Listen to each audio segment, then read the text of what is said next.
Iranian President Ibrahim Raisi is on an African tour, hoping to forge new alliances. As Iran's economy struggles under Western sanctions, what can Africa offer? And does Tehran have any influence on the continent? This is Inside Story.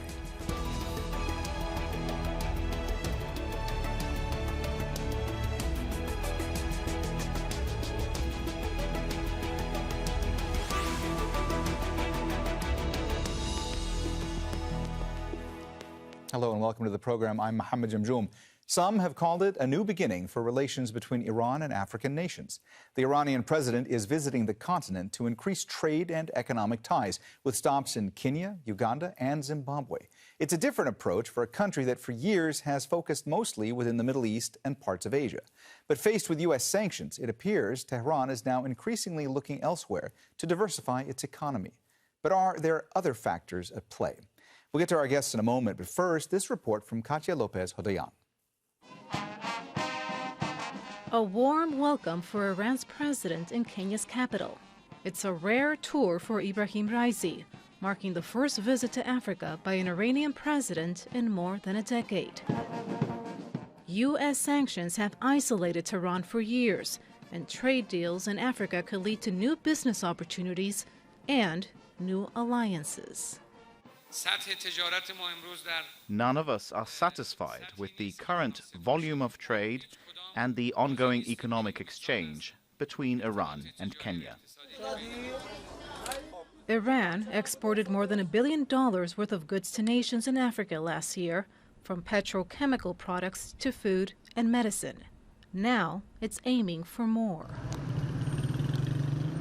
Iran stepped up its diplomatic approach after the U.S. reimposed sanctions in 2018, when former President Donald Trump ditched a nuclear pact. Now, Iran's foreign policy appears to be shifting again. After restoring diplomatic ties with Saudi Arabia in March, it seems to be expanding its economic and political reach beyond the region. Some analysts say less tension with neighbors is leading to more attention abroad. Raisi visited Venezuela, Cuba, and Nicaragua last month to increase trade and economic ties in Latin America. Despite imperial aggressions and sanctions imposed by the U.S., Venezuela is still standing. It's extending its hand to Iran to build a new world. William Ruto will now host. Iran has described Africa as a continent of opportunities. Tehran is now hoping Raisi's visit will help lead to new prospects, both political and economic. Katia Lopez Hodoyan for Inside Story.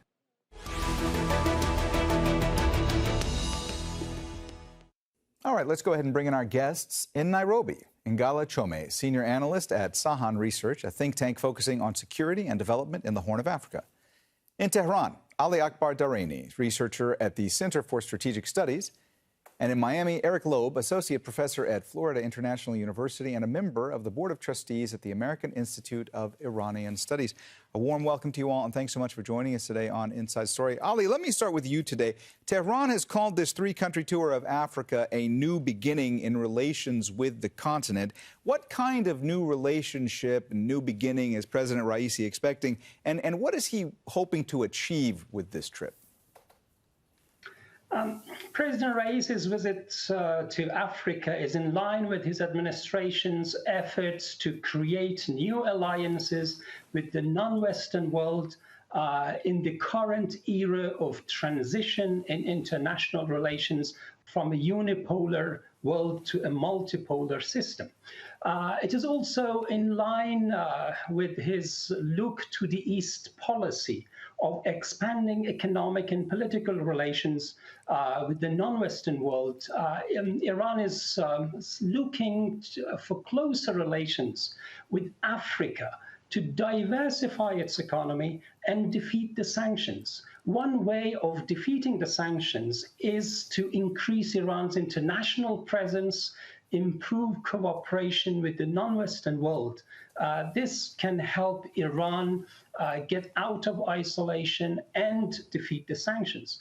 In this context, the Raisi administration looks at Africa as a continent of opportunities that had been largely ignored by the previous Rouhani administration. The previous Rouhani administration's top priority was to get the sanctions lifted, and his team was influenced by the neoliberalism school of thought that sought to solve Iran's problems through negotiations with the West.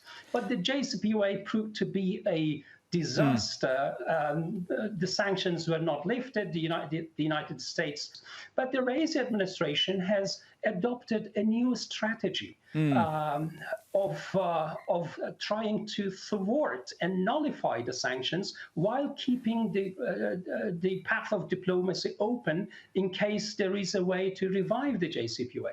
Two major global developments. Ali, I'm sorry. Yes. I'm sorry to interrupt you. I do want to get back to you in a moment and ask you more about the issue of the sanctions and the JCPOA. But first, I want to go to Eric because I saw him reacting to some of what you were saying. It looks like you wanted to jump in, Eric. But I also want to ask you, Iran's president visiting the continent to boost trade ties with Kenya, Uganda, and Zimbabwe. From your vantage point, how different is this approach for a country that has for years focused mostly on opportunities within the region? Well, we actually do see some continuity here. We should note that President Raisi is visiting Kenya among the three countries that he's visiting on his African tour. And even predating the revolution, Kenya was the second and has been the second largest trade partner for, again, pre-revolutionary Iran and the Islamic Republic after South Africa. And this relationship really is formulated in Kenyan exports primarily of tea to Iran in exchange for oil, carpets, and chemicals. And so there's a lot of continuity here in terms of the trade relationship between Iran and Kenya, as well as even with Zimbabwe and Uganda, less with trade. They are much smaller trade partners than Kenya, but Iran in the past has engaged in economic activities there. Notably, in both Zimbabwe and Uganda, it's set up automobile and tractor factories to boost its production there, as well as worked with Uganda on its fisheries and other sectors of agriculture, livestock, and industry. So there's actually a lot of continuity on the economic side to this visit. Ngala, you heard Ali there talk about the fact that Iran's economy has for quite a while now been struggling under Western sanctions. I want to ask you, what can Africa offer Iran at this stage? Thank you. I mean, I agree with Ali that there's some continuity, but there are also some nuances and new contexts to be paid attention to. One is Iran's own sense of isolation. I mean, still facing U.S. sanctions, but also seeking to repair relations with African countries such as Egypt and Morocco, and closer home in the Horn of Africa, seeking to play a larger role in a region where other sort of Gulf or Middle Eastern countries have recently come to play a large role in development projects, but also in areas such as security and defense cooperation. In the discussion the president of Iran had today with the president of Kenya, a lot of it seemed to have centered on the traditional areas of trade, investments, ICT, and less spoken about was the issue of security, which has also seen other sort of Gulf countries, Middle Eastern countries such as Qatar, the UAE, much more recently, coming to play a role in the Horn of Africa. Kenya being one of the frontline states in Somalia's war against Al-Shabaab. It would have been, very interesting if that particular issue was not discussed during today's meeting. We really suspect that this was also part of the conversation, even though it was in public. Ali, you were speaking before about the impact that the Western sanctions were having on Iran. You were also talking about the fact that former U.S. President Donald Trump pulled out of the nuclear deal, the JCPOA. And I want to zoom in a little bit more on that and ask you more specifically about, the fact that Iran has really stepped up diplomatic outreach in the past several months. How much of that does it speak to how big of a problem the sanctions have been, and how much concern there was about the fact that the U.S. pulled out of the nuclear deal? Sanctions has been hurting Iran for a long time, but the Raisi administration's top priority is to defeat the sanctions. And one way of that is improving relations with the non-Western world. His tour of Africa represents a major strategic shift in Iran's foreign policy. And this shift has been caused by two key global developments. One was the U.S. withdrawal from the JCPOA and the reimposition of sanctions. The other is a shift in world power. There has been a major shift in the global balance of power. The unipolar system has gone away, and the United States can no longer dictate its policies on the entire planet anymore. So this creates more room for developing states and more room to breathe and more options. And President Raisi's tour of Africa is a major change because Iran, at the same time, has adopted a new strategic direction to complement the African economy, to improve business for the benefit of the two sides, and at the same time show to the international community that Iran has other alternatives, even if the sanctions are not lifted. Eric, you heard Ali there talking about the fact that what President Raisi is doing now is quite a major break with what former administrations have done when it comes to foreign policy. And I want to ask you, from your vantage point, how does what President Raisi is doing now compare or contrast to what former President Hassan Rouhani did when it came to foreign policy? Well, I would agree that it's a major contrast. I had published an article with a colleague at the University of Tehran where we detailed President Rouhani, as was said earlier, disengagement from Africa and focus on, particularly leading up to the negotiations for the JCPOA, or the Iran nuclear deal in 2015, really focused on the West and on trying to alleviate sanctions through that process. And so there was a disengagement, and that really also culminated with disengagement on the African side as well, where Arab Gulf states, namely Saudi Arabia and the United Arab Emirates, went on a diplomatic offensive, offered military and economic assistance, particularly to the states in the Horn of Africa, which is a very strategic location on the Red Sea during the Yemeni civil war, and convinced these countries to cut ties with Iran in 2016. So this is an important shift for the Raisi administration, for Iran, in terms of trying to build back these relationships in the Horn of Africa and the wider continent. Ingala, let me ask you, how much influence does Tehran have on the continent at this particular moment? One often missed area, I feel, when it comes to relationship between Tehran and African countries, also in Kenya, where I am, is usually sometimes the cultural sphere. We all know that Islam that is practiced in Africa is mostly Sunni, and in East Africa mostly Sunni of the Shafi tradition. But in much more recent years, especially since the 1980s, there has been an increase in sort of Shia Islamic schools of thought that have been sort of sponsored by charities or Muslim charities coming from Islam. There is not quite a figure I could put, but there has been a visible increase in Shia mosques and madrasas, for example, in Kenya over the years. One area where one may argue Iran has not been playing a larger role is in the creation of availability of employment opportunities. where many young Africans, Kenya, Uganda, but also further afield in Western Africa, have found opportunities of work in Gulf states, in Qatar, in the UAE, and in Saudi Arabia. But Iran seems to miss, the name of Iran seems to miss in this growing economic relationship between Africa and the Middle East. And I think maybe this could also be one area that could form part of the discussions that Raisi is going to have with a number of African presidents that he's going to meet in this recent tour. Ali, it looked to me like you were reacting to some of what Ngala was saying there. Did you want to jump in? I disagree with just part of what he said.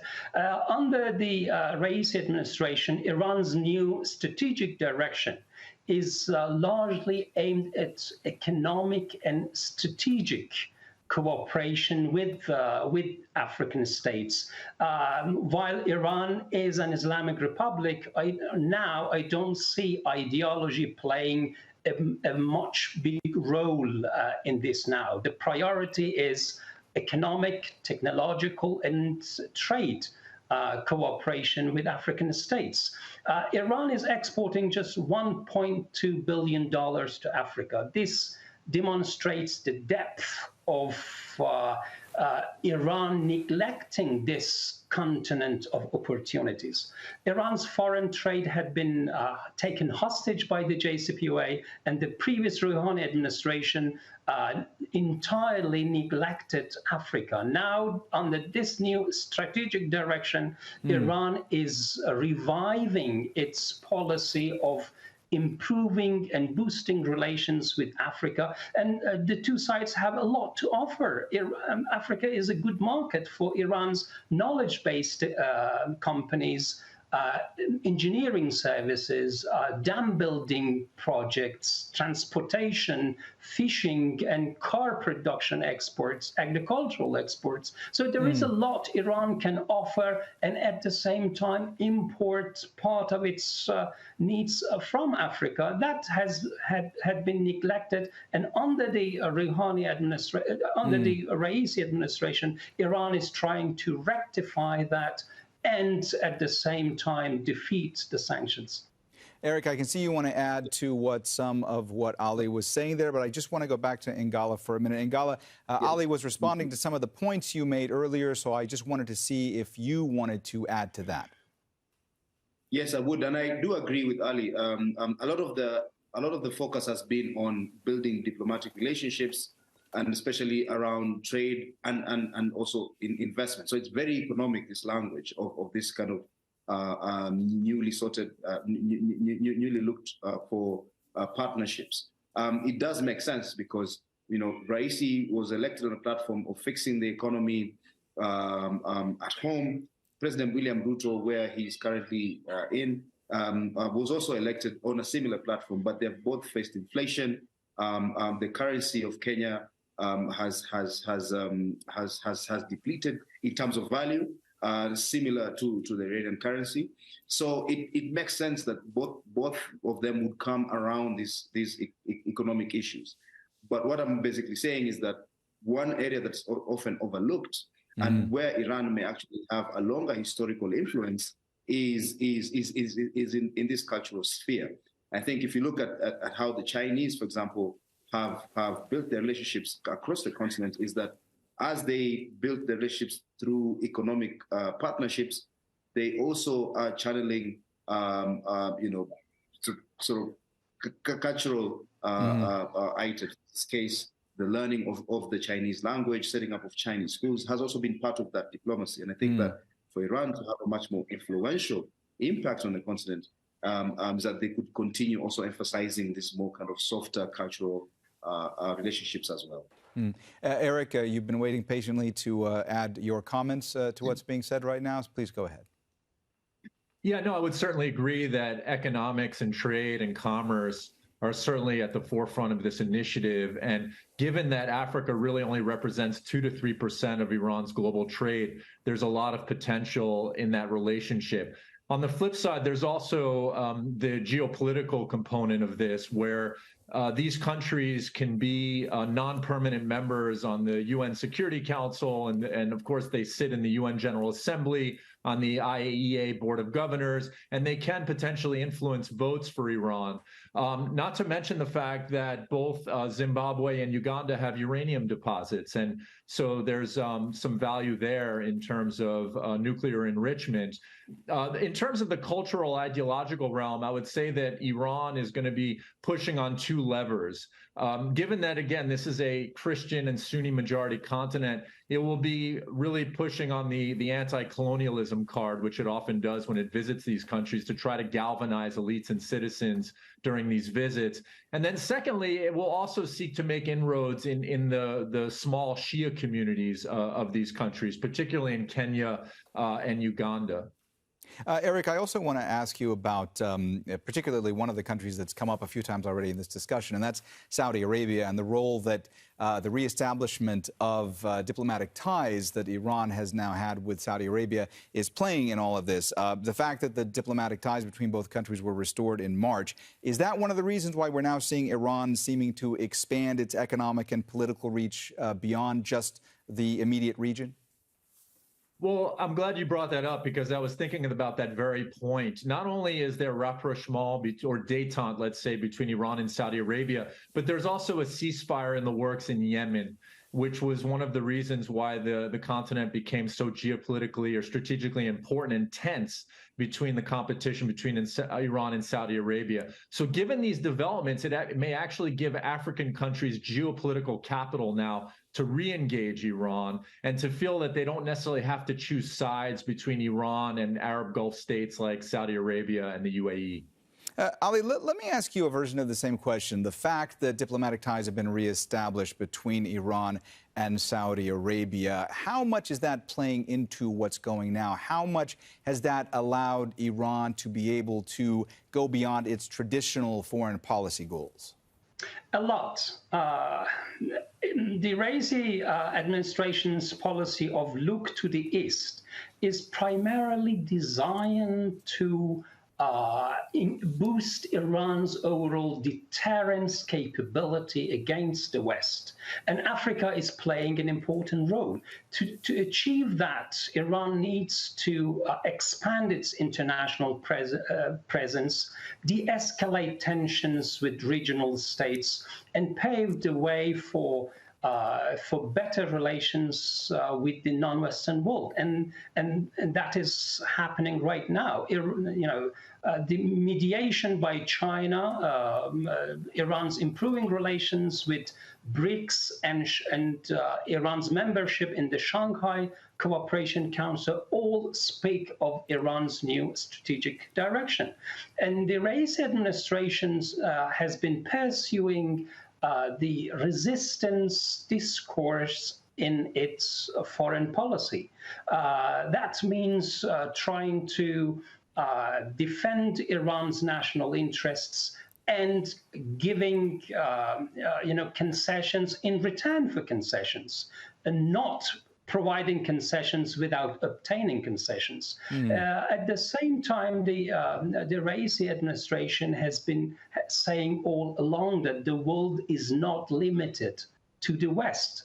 This is a reference to the previous Rouhani administration's policy that its foreign policy was largely confined to negotiations with the West. And the Raisi administration wants to create a balance in Iran's relations with the outside world. And one way of doing that is to improve relations with Asian, Euro-Asian, Latin American, and African states. And this is what we are witnessing right now. Ngala, I want to ask you more specifically about Kenya. When it comes to Kenya's foreign policy, how is this visit being perceived by members of the government, by members of the opposition, and by the citizens? Well, so Kenya's foreign policy has historically had a very strong economic impulse. From the time of the Non-Aligned Movement to the post-1990 world as well. And so, therefore, a lot of what has happened today was what was widely expected. That a lot of the discussions would center around opportunities for trade and investment.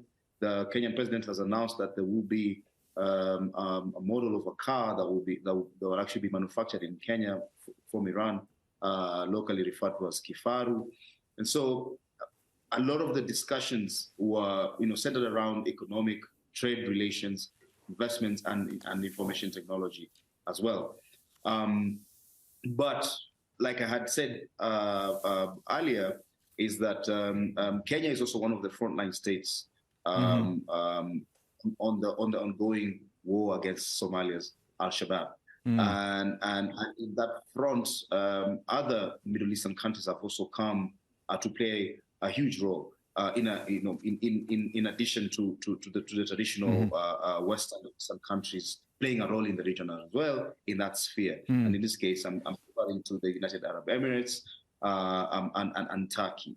And therefore, for me, in my view, I think that Iran may be thinking as well to also play a role in this sort of security, defense partnerships as well in countries such as Kenya. Ngala, I'm sorry to interrupt you, but we are starting to run out of time, and I just want to ask one final question to Eric. Eric, I saw you shaking your head there, actually nodding your head to some of what Ngala was saying, and I just want to ask you very quickly, we have about a minute and a half left.